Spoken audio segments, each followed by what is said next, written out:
السلام علیکم ورحمۃ اللہ وبرکاتہ۔ میں آپ کا میزبان روحانی معالج حافظ محمد عثمان۔ آج کا ہمارا موضوع ہے سورۃ طارق کی زکوٰۃ ادا کرنے کا طریقہ۔ سورۃ الطارق کے عامل بنیں، سورۃ الطارق سے علاج کریں تو انشاءاللہ تعالی یہ سورت کی زکوٰۃ ادا کرنے کے بعد آپ اپنے گھر کا، یاد رکھیں کہ جو اعمال بتائے جاتے ہیں جن کی ترتیب آپ کی خدمت میں پیش کی جاتی ہے عامل بننے کے لیے، یہ وظائف کے درجے میں ہوتا ہے، اور جو بھی یہ عمل کرے وہ اپنے گھر تک کے لیے کر سکتا ہے۔ مثلا وہ آپ یہ نہیں ہے کہ وہ اب لوگوں کا علاج کرنا شروع کر دے۔ اگر آپ چاہتے ہیں کہ آپ لوگوں کا علاج کریں تو پھر اس کے لیے میرا مشورہ یہ ہے کہ آپ اپنا جو ہے خود کو کسی کے تابع کریں تاکہ آپ کسی سے سیکھیں۔ فن عملیات کو سیکھے بغیر آپ علاج معالجے میں مت آئیے گا، کیونکہ اس میں نقصان بہت زیادہ ہوتا ہے۔ فائدہ تو یقیناً بہت زیادہ ہوتا ہے لیکن نقصان بھی اتنا ہی زیادہ ہوتا ہے۔ تو اس لیے یہ جو اعمال آپ کو بتائے جاتے ہیں، ان اعمال کی زکوٰۃ ادا اس لیے کروائی جاتی ہے تاکہ آپ کی روحانی طاقت بڑھ جائے۔ آپ جہاں 100 دفعہ پڑھ کے اپنا کام کرتے ہیں وہاں آپ 10 دفعہ پڑھیں تو آپ کا کام ہو جائے۔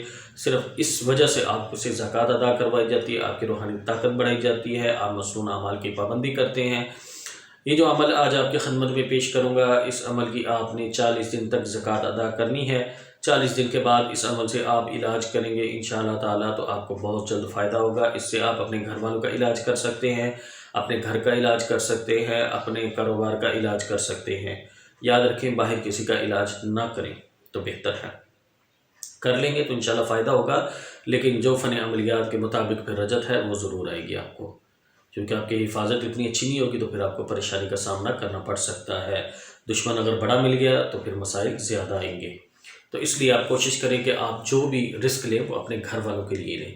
مثال کے طور پہ آپ سورۃ طارق جو ہے اس کو آپ روزانہ صبح شام 11 مرتبہ پڑھ کے اپنے تمام گھر والوں پہ دم کریں، اپنے کاروباری جگہ پر دم کریں، گھر میں پانی سپرے کریں تو انشاءاللہ تعالیٰ جادو جنات کے اثرات ختم ہو جائیں گے۔ یہ سب سے کم درجہ ہے، تو اس سے انشاءاللہ تعالیٰ آپ کو بہت زیادہ فائدہ ہوگا۔ جو ساتھی چاہتے ہیں ان کو ہمارے اعمال وقت پر موبائل پہ موصول ہوتے رہیں، وہ ہمارے تمام گروپس کو جوائن کر لیں، ہمارے فیس بک گروپ کو جوائن کر لیں، ٹیلی گرام گروپ کو جوائن کر لیں، واٹس ایپ گروپ کو جوائن کر لیں۔ ہمارے فیس بک پیج کو لائک کریں، موبائل اپلیکیشن انسٹال کریں، اور ہماری یوٹیوب چینل کو سبسکرائب کر لیں، تو انشاءاللہ تعالیٰ ان کو ہمارے تمام اعمال وقت پر موصول ہوتے رہیں گے۔ ان کے تمام کے لنکس ہم نے ڈسکرپشن میں ڈال دیے ہیں تاکہ آپ کو ڈھونڈنے میں آسانی ہو۔ عمل کو آپ نے نوٹ فرمانا ہے، اس کا طریقہ اور ترتیب کو اچھی طرح سمجھنا ہے، اس کے بعد پھر آپ نے کرنا ہے۔ سب سے پہلے اگر آپ نے نیت کر لی ہے کہ آپ نے عمل کی زکوٰۃ ادا کرنی ہے تو آپ نے اپنا وقت جو ہے اس کو آپ نے دیکھنا ہے کہ آپ روزانہ 41 دن تک یا 40 دن تک کون سا وقت آپ رکھ سکتے ہیں، مقرر کر سکتے ہیں۔ وقت کا تعین کر لیں، جگہ کا تعین کر لیں، جس وقت آپ پڑھ رہے ہوں اس وقت کمرہ خالی ہو، کمرے میں کوئی جاتا آتا نہ ہو، آپ کو اس وقت پریشانی نہ ہو۔ خوشبو کا اہتمام کریں، آپ عربی خوشبو کوئی سی بھی لے لیں، باخور لے لیں، مارکیٹ سے آپ کو مل جائے گا۔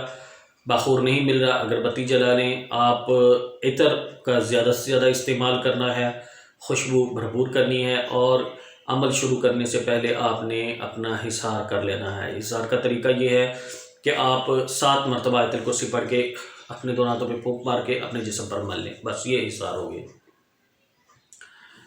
اور آپ نے جس جگہ پر عمل کرنا ہے کوشش کریں کہ وہ گھر روحانی طور پر صاف ہو، خاص طور پہ جنات اس گھر میں موجود نہ ہو، تو اس گھر میں عمل کریں گے تو انشاءاللہ تعالیٰ آپ کو بہت زیادہ فائدہ ہوگا۔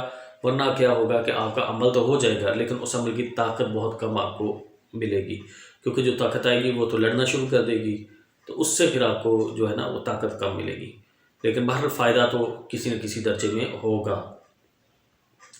دوسرا آپ نے یہ کرنا ہے کہ آپ نے مصنون اعمال کی پابندی کرنی ہے، 5 وقت کی نماز کا اہتمام کرنا ہے، ہر وقت خوشبو لگا کے رکھنی ہے، اور آپ نے کسی کے ساتھ لڑائی جھگڑا نہیں کرنا، گالی گلوچ نہیں کرنی، آپ نے گناہ کبیرہ سے بچتے رہنا ہے اس عمل کے دوران۔ اگر آپ بڑا گوشت چھوڑ دیں گے تو آپ کو بہت زیادہ فائدہ ہوگا، اگر تمام اقسام کے گوشت کا ترک کر دیں گے تو پھر تو بہت ہی زیادہ فائدہ ہوگا، جیسے ہر قسم کا گوشت، مرغی کا، مچھلی کا، بکرے کا، بڑے جانور کا گوشت بند کر دیں۔ اسی طرح انڈا بھی بند کر دیں تو انشاءاللہ تعالیٰ اس عمل کی تاثیر اور بڑھ جائے گی۔ خواتین اگر اس عمل کو کرنا چاہیں تو وہ اپنا وقت اور جگہ مقرر کر لیں گی، جب مخصوص ایام ہوں گے ان کو چھوڑ دیں گی، وہ پھر دن آگے بڑھا کے کریں گی۔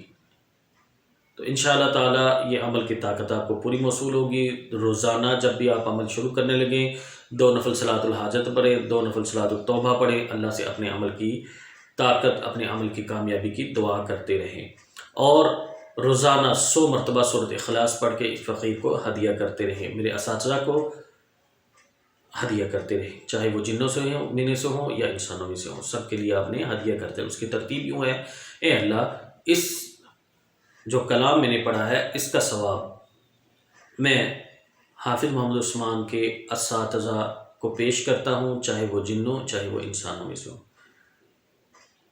تو انشاءاللہ تعالیٰ اس عمل کی برکت سے آپ کو بہت جلد فائدہ ہوگا، اور جو چاہتے ہیں کہ ان کو جناتی سہولت، جنات کی معاونت ملتی رہے، تو وہ ہمارے جناتی لنگر میں، ماہانہ جناتی لنگر میں اپنا حصہ شامل کرتے رہیں۔ اس سے یہ فائدہ ہوتا ہے کہ جب ہم لوگ ماہانہ جناتی لنگر کرتے ہیں، جب ہم لوگ لنگر پکایا جاتا ہے، بنایا جاتا ہے، منگوایا جاتا ہے، اس میں گوشت ہوتا ہے، اس میں کچھ نہ کچھ پکایا بھی جاتا ہے، اس میں مٹھائی وغیرہ بھی ہوتی ہے، تو اس میں ہم اپنے تمام کلام کو پڑھا جاتا ہے، سلسلے کے جنات کو دعوت دی جاتی ہے، پڑھائی کے جتنے ہم نے چلے کیے ہوئے ہیں، جتنے اساتذہ کی طرف سے جنات ہیں، ان تمام کو بلوایا جاتا ہے، اور جب یہ ان کی خدمت میں پیش کیا جاتا ہے کہ یہ کھانا آپ کی خدمت میں ہے، یہ آپ کے لیے ہے، اس کے لیے جب پھر بتایا جاتا ہے کہ اس میں فلاں نے حصہ ڈالا ہے، اس کا یہ مسئلہ ہے، اس کے یہ مسائل ہے، تو ان کو ختم کرنے میں ان کے ساتھ تعاون کریں۔ اس میں کسی قسم کا شرک نہیں ہے، کسی قسم کی بدعت نہیں ہے، یہ عاملین حضرات کا فن ہے، چونکہ جنات حاضر موجود ہے تو اس لیے کسی قسم کا شرک نہیں ہے۔ یہ ایسے ہی ہے جیسے آپ کسی اپنے دوست کو، کسی بھائی کو، کسی بہن کو، کسی بیٹے کو، بیوی کو کہتے ہیں کہ میرا یہ کام کر دیں، تو اسی طرح ہم جنات کو بھی کہتے ہیں کہ فلاں کا یہ کام کر دیجیے۔ تو اس میں کسی قسم کی آپ نے بدگمانی نہیں رکھنی۔ تو اگر آپ کا دل چاہے، آپ کا شرح صدر ہو، تو جناتی لنگر میں حصہ اپنا شامل کرتے رہا کریں۔ اس سے یوں ہوتا ہے کہ ہم بتا دیتے ہیں کہ فلاں ساتھی چلا کر رہا ہے، فلاں صورت کا، فلاں عمل کا، تو اس کے ساتھ تعاون کریں، تو اس میں ان کی نگرانی ہو جاتی ہے، چاہے کم درجے میں ہو یا زیادہ درجے میں، تو آپ کے تقوی پہ منحصر ہے، لیکن بہرحال ہو جاتی ہے۔ عمل نوٹ فرما لیں، عمل کے لیے آپ نے وقت اور جگہ مقرر کر لینی ہے، یہ شرط ہے۔ گوشت اگر تمام قسم کے بند کر دیں گے تو بہت بہتر ہے، نہیں تو آپ بڑا گوشت بند کر دیں۔ تو عمل کو آپ نے سورۃ طارق پڑھنی ہے۔ سورۃ طارق پڑھنے کا طریقہ، ترتیب اس کو نوٹ فرمائیں۔ سورۃ طارق آپ نے پڑھنی ہے، آپ نے پہلے 11 مرتبہ درود ابراہیمی پڑھنا ہے، پھر اس کے بعد 111 مرتبہ سورۃ طارق پڑھنی ہے۔ 111 مرتبہ سورۃ طارق پڑھنے کی ترتیب یہ ہوتی ہے کہ جب آپ سورۃ طارق شروع کریں گے، ہر دفعہ بسم اللہ پڑھیں گے، بسم اللہ الرحمن الرحیم، والسماء والطارق وما ادراک ما الطارق النجم الثاقب ان كل نفس لما عليها حافظ فلينظر الانسان مما خلق من ماء دافق يخرج من بين الصلب والترائب انه على رجعه لقادر يوم تبلى السرائر فما له من قوة ولا ناصر والسماء ذات الرجع والارض ذات الصدع انه لقول فصل وما هو بالهزل۔ یہاں تک پہنچنے کے بعد آگے جو آیت ہے، انہم یکیدون کیدا واکید کیدا فمہل الکافرین امہلہم رویدا، ان آیات کو آپ نے 3 مرتبہ پڑھنا ہے، ہر مرتبہ 3 دفعہ پڑھنا ہے، مطلب 111 مرتبہ آپ نے پڑھنے ہیں، تو ایک دفعہ پڑھنے کے بعد 3 مرتبہ پڑھیں گے، دوسری مرتبہ سورۃ طارق پڑھیں گے، پھر 3 مرتبہ، تیسری مرتبہ سورۃ طارق پڑھیں گے، پھر 3 مرتبہ، اسی طرح ہر دفعہ آپ نے 3 مرتبہ ان آیات کا تکرار کرنا ہے۔ تو آپ نے 111 مرتبہ سورہ مکمل کرنے کے بعد 11 مرتبہ درود ابراہیمی پڑھ کے آپ نے اٹھ جانا ہے، اور دوران عمل آپ نے ہر ہفتے گوشت اور مٹھائی جو ہے وہ آپ نے سورۃ طارق پڑھ کے دم کر کے آپ نے بچوں میں تقسیم کرتے رہنا ہے۔ دم کرنے کی ترتیب یہ ہوتی ہے کہ آپ نے مٹھائی لینی ہے سفید حسب توفیق، اس کے اوپر آپ نے 11 مرتبہ سورۃ طارق پڑھ کے آپ نے دم کرنا ہے، اور دعا کرنی ہے کہ اللہ تعالیٰ اس کا ثواب ان کے تمام واقعات کو پیش کریں میری طرف سے، اور یہ ان کے لیے ہدیہ ہے، تو وہ آپ نے بچوں میں تقسیم کر دینی ہے۔ تو انشاءاللہ تعالیٰ اس عمل سے آپ کو بہت زیادہ فائدہ ہوگا۔ جزاکم اللہ خیر۔ السلام علیکم ورحمۃ اللہ وبرکاتہ۔